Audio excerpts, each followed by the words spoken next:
మంత్రుల తీరుతో సీఎం చంద్రబాబు అసంతృప్తితో ఉన్నట్లు ప్రచారం సాగుతోంది. నిన్న జరిగిన కేబినెట్ సమావేశంలో సీఎం ఫైర్ అయినట్లు సమాచారం.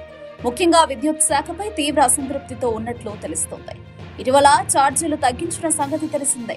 టూ డౌన్ పేరిట రాష్ట్ర ప్రభుత్వం ఛార్జీలను తగ్గించింది. ఛార్జీలు తగ్గించడం ఉమ్మడి ఏపీలో ఇదే తొలిసారి. కానీ దీనిపై విద్యుత్ శాఖ ప్రజల్లోకి బలంగా వెళ్లకపోవడంపై చంద్రబాబు ఆగ్రహంగా ఉన్నట్లు తెలుస్తోంది.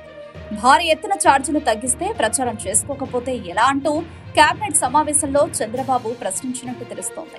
వైఎస్ఆర్ కాంగ్రెస్ పార్టీ దుష్ప్రచారం చేస్తుంటే ఏం చేస్తున్నారు అని మంత్రి గొట్టిపాటి రవికుమార్ ను చంద్రబాబు మందలించినట్లు తెలుస్తోంది. వాస్తవానికి కేబినెట్ సమావేశం జరిగిన ప్రతిసారి మంత్రుల వ్యవహార శైలి చర్చకు వస్తుంది. కొంతమంది మంత్రులకు ఉద్వాసన తప్పదని ప్రచారం జరుగుతోంది.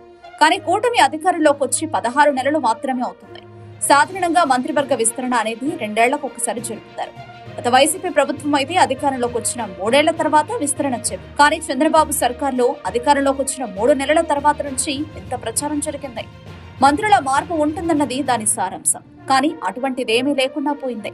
అయితే తాజాగా విద్యుత్ ఛార్జీలకు సంబంధించి ప్రజలకు చెప్పుకోవడంలో విఫలమయ్యామనే అసంతృప్తి చంద్రబాబులో కనిపిస్తోంది.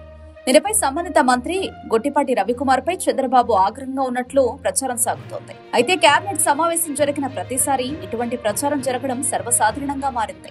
ఇందులో ఎంత మాత్రం నిజం లేదని ప్రభుత్వ వర్గాలు చెబుతున్నాయి. వాస్తవానికి ఉత్తరాంధ్ర, ఉభయ గోదావరి, కోస్తా, రాయలసీమ జిల్లాల నుంచి 4 మంత్రులపై వేటు అని ఎప్పటి నుంచో ప్రచారం సాగిస్తున్నారు.